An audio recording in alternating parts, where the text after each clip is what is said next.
அனைத்து இந்திய அண்ணா திராவிட முன்னேற்ற கழகத்தின் தலைவியாக, இந்திய தேசத்தின் தலைவியாக, நாளைய இந்திய பிரதமராக, தமிழ்நாட்டு முதல் பெண்மணி, தமிழ் பேசக்கூடிய இந்திய பிரதமராக, என்னுடைய இலக்கு அனைத்து மக்களுக்கும் இலவசமான கல்வி, இலவசமான மருத்துவம் அனைத்துமே இலவசமாக கொண்டு போய் சமமான அனைத்து மக்களுக்கும் சேர்க்கக்கூடிய திட்டமாக நம்மளுடைய அனைத்து இந்திய அண்ணா திராவிட முன்னேற்ற கழகம் ஆட்சி அமைக்கும் போது முறைப்படுத்தும் சட்டமாக மாற்றி அமைக்கப்படும்.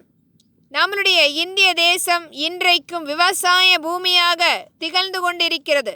ஆனால் இன்றைக்கு தரிசு நிலங்களாக விவசாய மக்களை இன்றைக்கும் தண்டித்து கொண்டிருக்கும் அரசாங்கம் மட்டுமே நடந்து கொண்டிருக்கிறது. அந்த அனைத்துமே மாற்றும் வகையில் நம்மளுடைய அனைத்து இந்திய அண்ணா திராவிட முன்னேற்ற கழகம் ஆட்சி அமைக்கும் போது அம்மக்களுக்குரிய விளைச்சலுக்கேற்ற விலை நிர்ணய பட்டியல் கண்டிப்பாக அமைத்து கொடுக்கப்படும். அரசாங்கம் அவர்களுடைய விளைச்சலை முழுமையாக கொள்முதல் செய்து நேரடியாக உள்நாடு மற்றும் வெளிநாடுகளுக்கு சந்தைப்படுத்தும் முறை அமைக்கப்படும். இன்றைக்கும் வெளிநாடுகளிலிருந்து விவசாயம் சார்ந்த ரசாயனமூட்டப்பட்ட உரங்கள் இறக்குமதி செய்து கொண்டிருக்கிறார்கள். அதை அனைத்துமே நம்மளுடைய தடை பாதுகாப்பாளர் சட்டம் முறைப்படுத்தப்படும். இனி வரும் காலங்களில் ரசாயனமூட்டப்பட்ட உரங்கள் தடை செய்யப்படும்.